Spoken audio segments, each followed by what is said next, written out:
Praise lord. దేవుని పరిశుద్ధ నామానికి మహిమ కలుగునుగాక. ఈ దినమందు ప్రభు దినానికి కూడి చేరువచ్చిన మీ అందరికీ ప్రభు పేరిట శుభాలు వందనాలు తెలియజేస్తున్నాను.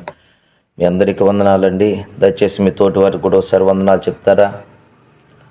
అవకాశం ఉంటే ఒకసారి వారు చేపట్టుకుని ప్రభు మిమ్మల్ని దీవించునుగాక అని చెప్పండి. ప్రభు మిమ్మలను దీవించునుగాక. ఆమేన్. హల్లెలూయా. మంచిది. ఈరోజు ఒక చిన్న వాక్యాన్ని మనం చదువుకుందాం. చూడండి. కీర్తనల గ్రంథము 55వ కీర్తన 22వ వచనాన్ని మనం చదువుకుందాం. జాగ్రత్తగా మనము ఆ మాటను ఆలకించుదాం. నేను చదువుతాను, మనం అందరం విందాం. కీర్తనల గ్రంథము 55వ కీర్తన 22వ వచనం. నీ భారము యెహోవా మీద మోపము, ఆయన నిన్ను ఆదుకొనును, నీతిమంతులను ఆయన ఎన్నడూ కదలనీయుడు. నీ భారము యెహోవా మీద మోపము, ఆయన నిన్ను ఆదుకుంటాడు, నీతిమంతులను ఆయన ఎన్నడూ కదలనీయుడు. చూడండి ఎంత గొప్ప చక్కటి వర్తమాన వాక్యాన్ని దేవుడు మన జ్ఞాపకం చేస్తున్నాడు. ఒకానొక దినమందు అబ్షలోము అలాగనే అహీతోఫెలు అనేటువంటి ఇద్దరు కలిసి దావీదు మీద తిరుగుబాటు చేసినటువంటి కాలం అది. దావీదు మీద తిరుగుబాటు చేస్తూ అతనిని ఎదురిస్తున్నటువంటి కాలంలో దావీదును మోసం చేసినటువంటి సందర్భంలో దావీదు మహారాజు గారు ఈ మాటను రాస్తూ తెలియచేస్తూ ఉన్నాడు. హల్లెలూయా. ఏమంటున్నాడంటే, నీ భారము యెహోవా మీద మోపము, ఆయన నిన్ను ఆదుకుంటాడు, నీతిమంతులను ఆయన ఎన్నడూ కదలనీయుడు అనేటువంటి సత్యాన్ని ఈ స్థలం ముందు తెలియచేస్తున్నాడు. ఈరోజు నేను మీతో చెప్పాలనుకున్న మాట ఏంటంటే, నీతిమంతులను లేదా దేవుని బిడ్డలను ఆయన ఆదుకునే దేవుడై ఉన్నాడు. ఆమేన్. హల్లెలూయా. ఈ లోకంలో ఎవరు నిన్ను ఆదుకునేవారు కనబడరు. ఆదుకునేవారు అనగా సహాయం చేసేవారు, నిన్ను బలపరిచేవారు, నీ పక్షం నిలబడేవారు ఈ రోజున చాలా అరుదుగా కనబడుతున్నారు. అయితే దేవుని వాక్యం అంటుంది, దావీదు తన కష్టకాలంలో, తన శ్రమల దినాల్లో, తను ఇబ్బంది పడుతున్నటువంటి దినాల్లో, ప్రియ దేవుని బిడ్డలారా, దేవుని వాక్యం అంటుంది, దావీదు కీర్తనకారుడైన దావీదు మహారాజు మాట్లాడుతూ అంటున్నారు. ఏమంటున్నారు తెలుసా? నా దేవుడు నన్ను ఆదుకుంటాడు. ఇది ఒక భరోసా అండి. ఇది ఒక ధైర్యం మన జీవితాల్లో. ఈ ధైర్యం మన జీవితంలో రావాలని ఒక దైవ సేవకుడిగా కూడా నేను కోరుకుంటున్నాను. ఎటువంటి సందర్భాలను వెళుతున్నా, ఎన్ని ప్రతికూలమైన పరిస్థితులను ఉన్నా, ఎటువంటి దుఃఖ సాగరాలు కూడా నువ్వు వెళుతున్నా, నువ్వు ఒకటి గమనించాలి. నన్ను సృష్టించిన నా దేవుడున్నాడు, నేను ఆరాధించిన నా దేవుడున్నాడు, ఆయన నా చేయి విడువడు, నన్ను మర్చిపోలేదన్న సత్యాన్ని నువ్వు గుర్తించాలి, గ్రహించాలని ఒక దేవుని సేవకుడిగా నేను కోరుకుంటున్నాను. మనం వెళ్ళేటువంటి దినాల్లో పరిస్థితులు, అనేకమైన సమస్యలు, కష్టాలు, ఇబ్బందులు, ఇరుకులు అనేటువంటి సహజంగా వస్తూ ఉంటాయి భూమి మీద.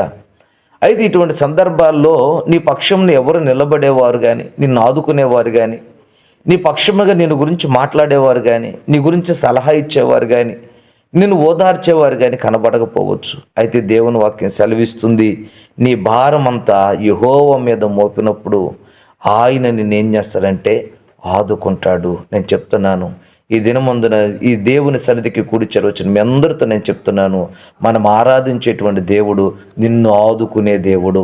నీ తల్లి ఒకవేళ నిన్ను ఆదుకోకపోయినా, నీ తోబుట్టువులు నీకు ఒకవేళ ఆదుకోకపోయినా, నీ స్నేహితులు కూడా నిన్ను ఒకవేళ ఆదుకోకపోయినా, నా ప్రభు వాక్యం సెలవిస్తుంది, ఆయన నిత్యంగా నిన్ను ఆదుకుని వాడై ఉన్నాడు.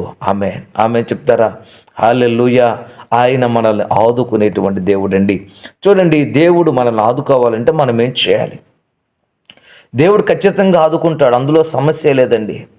దేవుడు నీకు ఖచ్చితంగా సహాయం చేస్తాడు, అందులో డోకానే లేదు. మరి దేవుడు మనల్ని ఆదుకోవాలంటే, దేవుడు మనకు సహాయం చేయాలంటే, దేవుడు మనల్ని ఓదార్పునివ్వాలంటే, మన దుఃఖం నుంచి విడిపించాలంటే మనం ఏం చేయాలి? ఏం చేస్తే దేవుడు మనల్ని ఆదుకుంటాడు? ఎటువంటి సందర్భాల్లో దేవుడు మనల్ని ఆదుకుంటాడు అంటే, 2 నిమిషాలు నేను మీతో కొన్ని విషయాలు నేను పంచుకుంటాను. చదువుకుందాం. చూడండి, ఏం చేస్తే దేవుడు మనల్ని ఆదుకుంటాడో ఒకసారి మనం చదువుకుందాం. యెషయా గ్రంథము 49వ అధ్యాయము. యెషయా గ్రంథము 49వ అధ్యాయము. యెషయా గ్రంథం 49వ అధ్యాయము 8వ వచనాన్ని నేను చదువుతాను, అందరం జాగ్రత్తగా విందాం. యెషయా గ్రంథం 49వ అధ్యాయము 8వ వచనం. చూడండి, బైబిల్ ఉన్న వారు దయచేసి. యెహోవా ఇలాగు సెలవిచ్చుచున్నాడు, అనుకూల సమయమందు నేను నీ మొర్ర ఆలకించి నీకు ఉత్తరమిచ్చితిని, రక్షణ దినమందు నిన్ను ఆదుకుంటిని. రక్షణ దినమందున నేను ఆదుకుంటే. దానిపైన అంటున్నాడు, అనుకూల సమయమందు నేను నీ యొక్క మొర్ర ఆలకించితిని. హల్లెలూయా.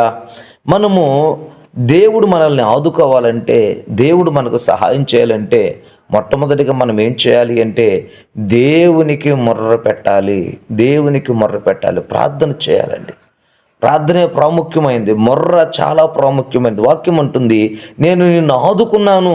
ఎప్పుడు అంటే నీవు నాకు మొర్ర పెట్టినప్పుడు, నీవు నా సన్నిధిలో విజ్ఞాపన చేసినప్పుడు, నీవు నా సన్నిధిలో కన్నీరు కార్చినప్పుడు, నీవు నా సన్నిధిలో మొర్ర పెడుతూ కన్నీరు కారుస్తూ ప్రభు సన్నిధిలో ప్రార్థనాపూర్వకంగా నడుచుకున్నప్పుడు నేను నిన్ను ఆదుకున్నాను అని దేవుని వాక్యం సెలవిస్తుంది. దేవునికి మహిమ కలుగును గాక. బైబిల్ గ్రంథంలో మనం చదివితే చాలామంది బిడ్డలు వారి కష్ట దినాల్లో ఉన్నప్పుడు, సమస్యలు ఉన్నప్పుడు దేవునికి మొర్ర పెట్టారండి, ప్రార్థన చేశారు. దేవా, నీవు నా దేవుడువు నాయన, నీవు మా రక్షకుడువు, మా తండ్రి దేవుడివి, మా తాత దేవుడివి, మా పితరుల దేవుడివి. వారి కష్ట దినాల్లో వారిని ఆదుకున్నావు, వారికి సహాయం చేసావు, వారి వారి వారి యొక్క కన్నీటిని తుడిచావయ్యా అని దేవుని సన్నిధిలో వారు మొర్రపెడుతూ వచ్చారు. ఎప్పుడైతే దేవుని సన్నిధిలో వారు మొర్రపెట్టారో దేవుని బిడ్డలారా, దేవుని హస్తము వారి యొద్దకు వచ్చింది, దేవుని పిలుపు వారి దగ్గరకు వచ్చింది. కొంతమంది నాయకులను కూడా ఆ స్థలానికి పంపించినట్లుగా మనం చూడగలుగుతున్నాం. చూడండి, దేవునికి మొర్రపెట్టారు. బైబిల్ గ్రంథంలో మనం చదువుకుంటే దాదాపు 430 సంవత్సరాలు ఇజ్రాయెల్ ప్రజలు మరి ఐగుప్తు అనేటువంటి బానిసత్వంలో మగ్గిపోతున్నారు. అలా మగ్గిపోతున్నటువంటి దినాల్లో వారు చేస్తున్న వెట్టి చాకిరిని బట్టి, వారు పడుతున్న ప్రయాసను బట్టి, కష్టాన్ని బట్టి, వేదనను బట్టి అక్కడ రాయబడింది, వారు యెహోవాకు మొర్ర పెట్టిరి అని రాయబడింది. ఎంత అద్భుతమో చూడండి. ఈరోజు కష్టపడుతున్నామండి, ఈరోజు ప్రయాసపడుతున్నాం, ఈరోజు మన కన్నీరు కారుస్తున్నాం. ఈరోజు మనల్ని ఆదుకునేవారు ఎవరున్నారు? మనల్ని ఆదరించేవారు ఎవరు ఉన్నారు? మనకు సహాయం చేసేవారు ఎవరున్నారండి? ఒకవేళ నీవు సహాయం చేయబడద్దేమోనని చెప్పి వారు ముఖాన్ని చాటేసుకుని వారు లెక్కలేనంది మంది ఈరోజు మన ఎదుట కనబడుతున్నారు. ఒకవేళ ఏదైనా అడుగుతారేమో అన్న ఉద్దేశంతో తప్పించుకు తినేవారు కోకొల్లలుగా ఈ లోకంలో కనబడుతున్నారు. అయితే దేవుని వాక్యం సెలవిస్తుంది, నేను నిన్ను ఆదుకుంటాను. ఎప్పుడో తెలుసా? మొర్ర పెట్టినప్పుడు. మొర్ర పెట్టాలండి, ప్రార్థించాలి, విజ్ఞాపన చేయాలి ప్రభు సన్నిధిలో, కన్నీరు కార్చండి, తప్పేం లేదు దానిలో. ఇజ్రాయెల్ ప్రజలు 430 సంవత్సరాల విడుదల వారు ఆ జీవితాల్లో చూడగలిగారు. చూడండి ఎంత ఘనముగా వారు ప్రార్థన చేశారు. ఎన్ని తరాలు వెళ్ళిపోయి ఉంటాయి ఎండప్పటికీ, ఎంతమంది ప్రార్థనా పరులు వెళ్ళిపోయి ఉంటారు. చూసారా, గమనించారా? వారు 430 సంవత్సరాలు బానిసలుగా ఉండి భయంకరమైన వ్యాధులను వారు అనుభవిస్తూ, భయంకరమైన శ్రమను అనుభవిస్తూ, దేవుని బిడ్డలుగా పిలువబడుతూ, దేవుని జనాంగంగా పిలువబడుతూ, యెహోవా నా రక్షణ అని చెప్పుకుంటూ, యెహోవా నా దేవుడు అని చెప్పుకుంటూ, ఆయన నా కేడమని చెప్పుకుంటూ, ఆయన నా పోషకుడు అని చెప్పుకుంటూ ఎంత కరువును అనుభవించారో వాళ్ళు, ఎంత శ్రమను అనుభవించారు, ఎంత దుఃఖాన్ని, ఎంత నిట్టూర్పులు అనుభవిస్తూ వచ్చారు బిడ్డలారా. అయితే విచిత్రం ఏంటో తెలుసా? వారందరూ తెలుసుకుని ఏకముగా కూడి దేవునికి వారు మొర్ర పెట్టారంట. ఆమె చెప్తారా? హల్లెలూయా. దేవునికి వారు మొర్ర పెట్టారు. ఎప్పుడైతే దేవుడికి వారు మొర్ర పెట్టారో దేవుడు వారి మొర్రను ఆలకించి వారిని ఆదుకోవటానికి, వారిని బలపరిచి ఐగుప్తు అనేటటువంటి దేశంలోంచి బయటకు తీసుకురావడానికి మోషే అనేటువంటి నాయకుడు నా ప్రభు పంపించాడు. దేవునికి మహిమ కలుగును గాక. నిన్ను విడిపించడానికి ఒక వాక్య రోజు నీ దగ్గరకు వస్తుంది. ఈరోజు నువ్వు ప్రార్థన చేసేటువంటి వ్యక్తిగా ఉంటే, చాలామంది చాలా భయంకరమైనటువంటి విషయం ఏంటంటే, ఎన్ని శ్రమలు వచ్చినా, కష్టాలు వచ్చినా అలాగే ఉంటున్నాం, కానీ మనం నోరు తెరిచి మనం ప్రార్థన చేయలేకపోతున్నాం. తండ్రి అని దేవుడి దగ్గరికి రాలేకపోతున్నాం. ప్రభు పాదాలు పట్టుకోలేకపోతున్నాం. అంటే ఎంత దౌర్భాగ్యపు స్థితి అని మనం చెప్పొచ్చు ఈ రోజున. అయితే ప్రియ దేవుని బిడ్డలారా, ఒక దైవజనుడిగా నేను మీతో చెప్తున్నాను, ఈ రోజైనా సరే దేవునికి మొర్ర పెట్టండి. దేవా, నేను ఈ పరిస్థితిలో ఉన్నానయ్యా, నా బిడ్డల పరిస్థితి ఇలాగుందయ్యా, నా కుటుంబం పరిస్థితి ఇలాగుంది, నా జీవితం ఇలాగుందయ్యా అని దేవుని సన్నిధిలో కన్నీరు కార్చండి, ప్రభు సన్నిధిలో మొర్ర పెట్టండి. దేవుడు అంటున్నాడు, ఆ మొర్ర ఖచ్చితంగా దేవుడు వింటాడండి. ఆయన దాటిపోయే దేవుడు కాదు, ఆయన విడిచిపెట్టే దేవుడు కాదు, ఆయన త్రోసి వేసుకుని వెళ్ళిపోయే దేవుడు కానే కాదండి. ఈరోజున నీవు ఆదుకోబడాలి అంటే, ఏ పరిస్థితుల్లో ఉన్నావు, ఏ నష్టాల్లో సమస్యల్లో ఉన్నావో దేవుడు నిన్ను ఆదుకోవాలంటే ఈరోజైనా నీ మోకాళ్ళు దేవుని యొద్ద వంచాలి. ఈరోజైనా దేవుని దగ్గర కనీసం ఒక 2 బొట్టులైనా నువ్వు కన్నీరు కార్చగలిగితే దేవుడు అంటున్నాడు, ఖచ్చితంగా తప్పకుండా నేను నిన్నును నీ బిడ్డలను ఆదుకోబోతున్నాను. ఆమె చెప్తారు హల్లెలూయా. దేవుడు నిన్ను ఆదుకొనుగాక. మీ పక్కన వారికి చేసి చెప్పండి, బ్రదర్ దేవుడు నిన్ను ఆదుకుంటున్నాడు చెప్పండి. అమ్మ మీరు కూడా చెప్పండి, అక్క దేవుడు నిన్ను ఆదుకుంటున్నాడని చెప్పండి. దేవుడు నిన్ను ఆదుకుంటున్నాడు, దేవుడు నీకు సహాయం చేయమని చెప్పండి. అమ్మ నోరు తెరిచి చెప్పండి, దేవుడు నీకు సహాయం చేస్తున్నాడని చెప్పండి. నోరు తెరవాలి బిగ్గరగా, దేవుడు నీకు సహాయం చేస్తున్నాడు అక్క అని చెప్పండి. దేవుడు నీ కన్నీరు తొడవబోతున్నాడు బ్రదర్ అని చెప్పండి. నోరు తెరిచి చెప్పండి. దేవుడు ఖచ్చితంగా అలాగున నీ కన్నీటిని తుడుచునుగాక, నిన్ను ఆదుకునుగాక. ఆమె దేవుడు మనల్ని ఆదుకోవాలంటే చేయవలసిన మొట్టమొదటి క్రియా పని ఏంటంటే దేవునికి మనము మొర్ర పెట్టాలి. ఆమె రెండో విషయాన్ని నేను జ్ఞాపకం చేస్తాను. చూడండి, కీర్తనల గ్రంథము 63వ కీర్తన 63వ కీర్తన చూడండి దయచేసి. 63వ కీర్తన 8వ వచనాన్ని నేను చదువుతాను, అందరం జాగ్రత్తగా మనం ఆలకించుదాం. కీర్తనల గ్రంథము 68వ కీర్తన మరి 8వ వచనాన్ని నేను చదువుతున్నాను.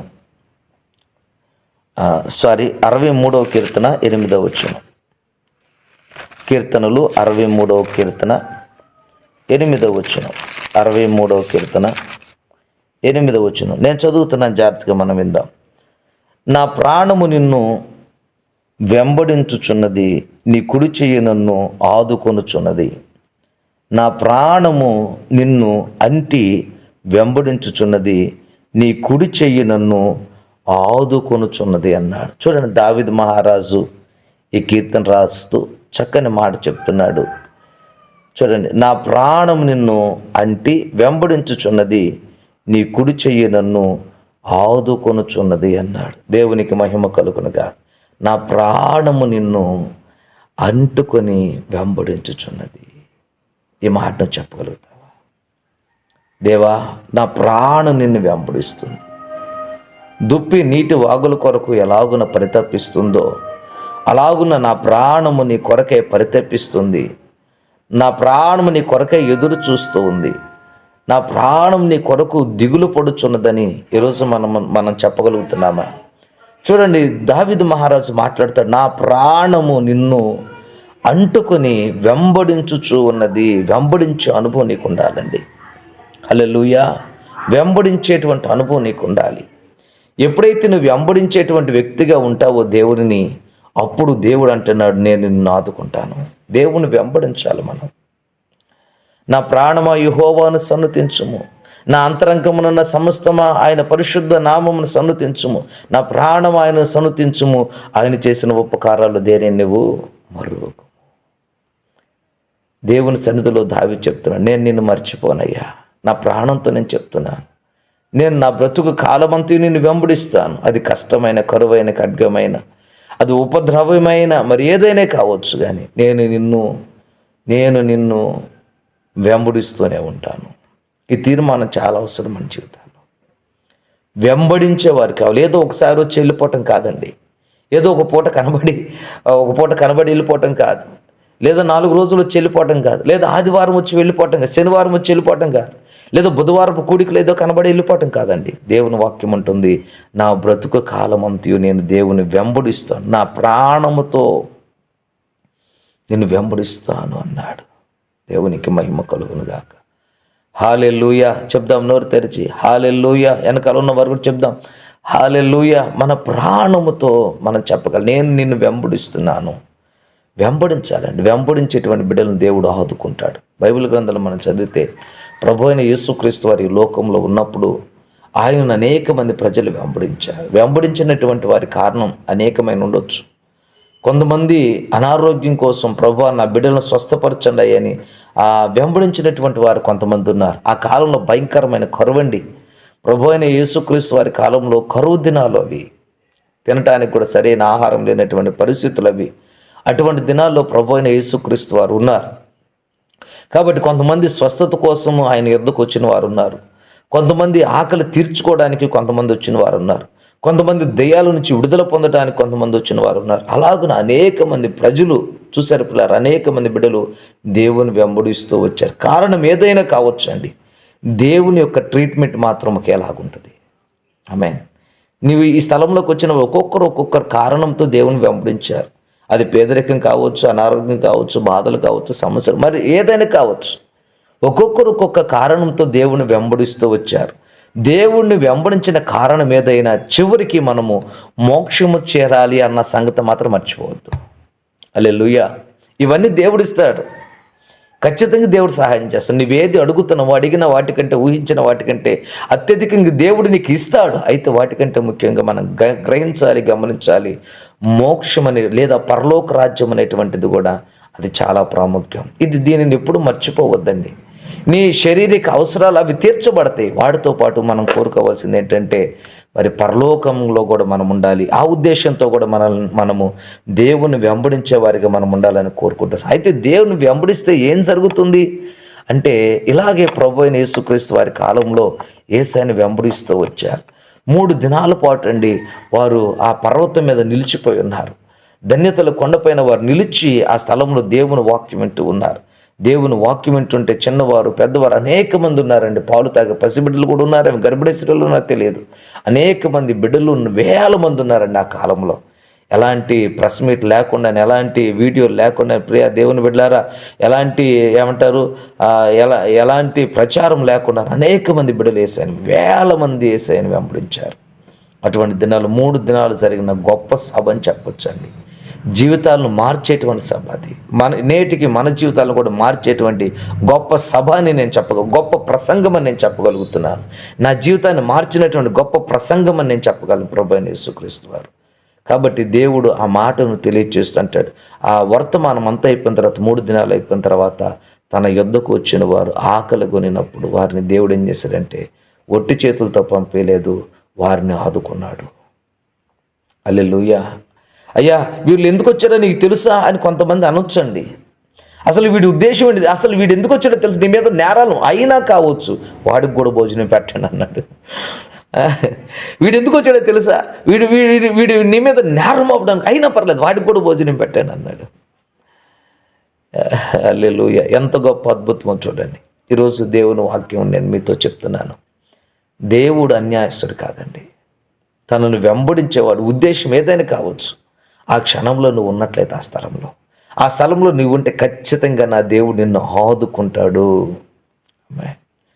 ఈరోజు ఏ అవసరతతో ఉన్నావో, ఏ అక్రతతో ఉన్నావో నా యేసయ్య చెప్పమన్నాడు, దేవుడు ఖచ్చితంగా నిన్ను ఆదుకును గాక. ఆమేన్. ఆదుకోవాలంటే ఏం చేయాలి? 1 రోజు 2 రోజులు వచ్చి నువ్వు వెళ్ళిపోకూడదు.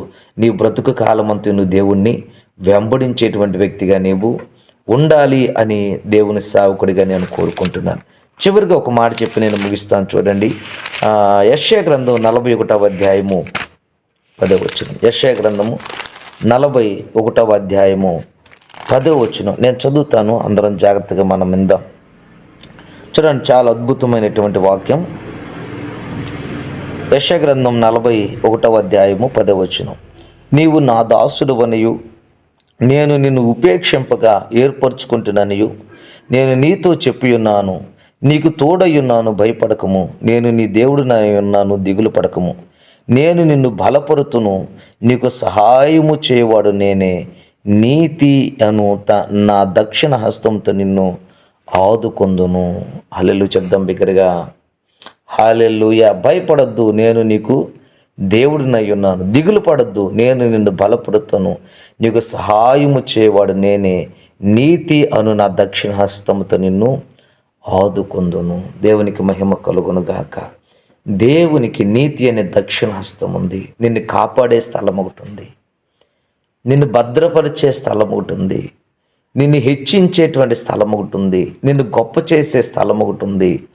ఆ స్థలానికి నేను తీసుకొని వెళ్ళటానికి దేవుని హస్తం నీ దగ్గరికి రాబోతుంది. దేవునికి మహిమ కలుగును. దేవుని హస్తం నీతో ఉండబోతుంది. దేవుని హస్తం నిన్ను బలపరిస్తే దేవుడు అంటున్నాడు, నేను నిన్ను ఆదుకుంటాను. ఆమె చెప్తారా, నువ్వు నా సేవకుడు అయ్యా, నువ్వు నా సన్నిధిలో తగ్గించుకున్నావు, మొర్ర పెడుతున్నావు, కన్నీరు కారుస్తున్నావు కనుక, నీవు నా దాసుడువు కనుక నేను నిన్నేం చేస్తానండి, ఖచ్చితంగా చెప్పండి ఏం చేస్తానన్నాడు ఆయన, ఆదుకుంటాను. దేవుని దాసులను లేదా దేవుని సేవకులను, దేవుని పిల్లలను, దేవుని బిడ్డలను దేవుడు ఏం చేయబోతున్నాడంటే ఆదుకోబోతున్నాడు. చెప్పండి అందరి నోరు తెరిచి, ఆదుకోబోతున్నాడు. నువ్వు నిజముగా దేవునికి దాసుడిగా ఉన్నావా, లేదా సిరికి దాసుడిగా ఉన్నావా?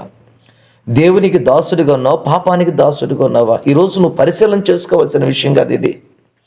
నీవు దేవునికి దాసుడిగా ఉంటే, నమ్మకస్తుడిగా దేవుని దగ్గర ఉంటే, దేవుడు అన్నాడు, భయపడద్దు, నేను నీకు సహాయం చేస్తాను, దిగులు పడద్దు, నేను నిన్ను బలపరుస్తాను అని దేవుడు ఒక చక్కని మాటను మనకు జ్ఞాపకం చేస్తున్నాడు. ఈ దినమందున దేవుని సన్నిధిలో నిలిచినటువంటి మనతో దేవుడు చెప్తాను, నేను నిన్ను ఆదుకుంటాను. ఎప్పుడో తెలుసా? నీవు నా యొక్క దాసుడిగా మీరున్నప్పుడు. 3 విషయాలు నేను జ్ఞాపకం చేస్తూ వచ్చాను. దేవుడు మనల్ని ఆదుకుంటాడంట. ఎప్పుడు ఆదుకుంటాడు? దేవుడు మనల్ని ఆదుకోవాలంటే ఏం చేయాలి అంటే, దేవునికి మొట్టమొదటిగా మనం మొర్ర పెట్టాలి, ప్రార్థన చేయాలి. రెండోది ఏం చేయాలంటే, దేవునిని మనము వెంబడించే వారికి ఉండాలి. యేసయ్యను మనం వెంబడించాలండి. యేసయ్యను వెంబడించినప్పుడు అద్భుతాలు చూశారు. తుఫానులు అణచబడుతూ వచ్చినాయి, సముద్రం మీద నెమ్మలంగా వాళ్ళు వెళ్ళారు. ఎన్నో అద్భుతాలు ఉన్నాయి బైబిల్ గ్రంథంలో. మూడోదిగా ఆయన చెప్పాడు, నీవు దేవునికి దాసునిగా జీవించాలి. దాసుని స్వరూపం కలిగినటువంటి నిన్ను దేవుడు ఏం చేస్తాడంటే, ఆయన ఖచ్చితంగా ఆదుకుంటాడంట. అందరం కళ్ళు మూసుకుందామా?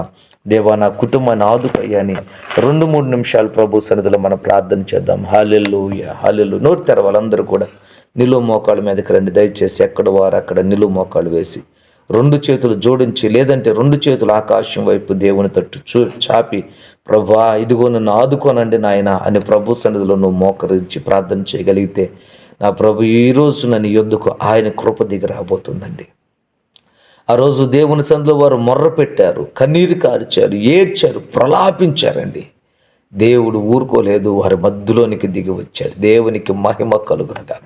వారిని బలపరుస్తూ వచ్చాడు, వారిని స్థిరపరుస్తూ వచ్చాడు, వారిని ధైర్యపరుస్తూ వచ్చాడు. ప్రియ దేవుని బిడ్డలారా, ఈ రోజున నీవు దేవుడి సన్నిధిలో ప్రార్థన చేసేవాడిగా నీవు ఉండగలిగితే, మొర్ర పెట్టేవారిగా నీవు ఉండగలిగితే, దేవునిని వెంబడించేవారిగా ఉండగలిగితే, దేవునికి నీవు దాసుడిగా నిన్ను నువ్వు తగ్గించుకుని దేవునికి దాసుడిగా ఉండగలిగితే, ఆయన ఏ సమయంలోనైనా ఆయన ఆదుకోవడానికి సిద్ధంగా ఉన్నాడు. ఆయన ఏ క్షణంలోనైనా ఆదుకోవడానికి ఆయన సిద్ధంగా ఉన్నాడండి. హల్లెలూయా. నీవు ఆరోగ్యం కావాలన్నా, ఆర్థికంగా, నిరుద్యోగ సమస్యతో, శత్రువుల సమస్యలతో, అక్రమ సంబంధాల సమస్యలతో, దుర్వ్యసనాల వలన భారమైనటువంటి జీవితాన్ని నువ్వు ఈడ్చుకుంటూ వెళుతుంటే, నా ప్రభు అన్నాడు, అటువంటి సందర్భాలు, అటువంటి పరిస్థితుల్లో నేను నిన్ను విడిపిస్తాను, నీ జీవితాన్ని బాగు చేస్తాను, నీ భారం అంతటిని యెహోవా మీద మోపు, ఖచ్చితంగా నేను నీకు సహాయము చేయబోతున్నాను అన్నాడు. కాబట్టి నోరు తెరిచి ప్రభు సన్నిధిలో అడుగుదామా? ప్రభువా, నన్ను జ్ఞాపకం చేసుకున్నా, నా కుటుంబాన్ని జ్ఞాపకం చేసుకుని, నా బిడ్డల్ని జ్ఞాపకం చేసుకున్నాడు అయ్యా, నా తల్లిదండ్రులను జ్ఞాపకం చేసుకోండి ప్రభు అని చిన్న ప్రార్థన చేద్దాం. పరిశుద్ధుడా, నమ్మకమైన తండ్రి, జీవాధిపతి యొక్క దేవా, నీకు వందనాలు చెల్లిస్తున్నాను. ఈ దినమందున నీ పాదాల దగ్గర నిలిచిన ఆయన, నీ సన్నిధిలో మోకరిల్లడానికి, ప్రార్థన చేయడానికి నాయన, నీ వాక్యముని వినడానికి మీరు ఇచ్చిన గొప్ప కృప కొరకే నీకు స్తోత్రాలు చెల్లిస్తున్నాను. ప్రభా, ఈ బిడ్డలందరినీ కూడి చేరువచ్చిన బిడ్డలందరినీ మీరు ఆశీర్వదించండి. నీ సన్నిధిలో నిలిచిన ప్రతి బిడ్డను దీవించమని వారి అవసరాలు, అక్కర్లన్నీ యేసు నామములో తీర్చబడును గాక నాయన. ప్రతి అనారోగ్యం నుంచి విడిపించండి, ఆర్థిక ఇబ్బంది నుంచి తప్పించమని ప్రార్థన చేస్తున్నాం నాయన. వారు నిన్ను వెంబడిస్తుండగా, మోకరిల్లు ప్రార్థిస్తుండగా నాయన, నీకు దాసులుగా మార్చబడుతుండగా, వారు ఏ అవసరాల మధ్యన ఉన్నా వారిని ఆదుకుని వారి అవసరాలు మీరు తీర్చుదురుగాక యేసు నామములో. తండ్రి, నీకు వందనాలు నాయన. మా ప్రాణాత్మ దేహాలతో మేము లొంగిపోతుండగా ప్రతి బిడ్డను ప్రతి కుటుంబాన్ని నాయన, సంఘమును నాయన నీ చేతులుగా మేము అప్పగించుకుంటూ నజరేయుడైన యేసుక్రీస్తు నామమందు ప్రార్థన చేసి అడిగి పొంది ఉన్నాము తండ్రి. ఆమేన్. హల్లెలూయా. అందరికీ వందనాలు. ప్రభు మిమ్మల్ని దీవించు.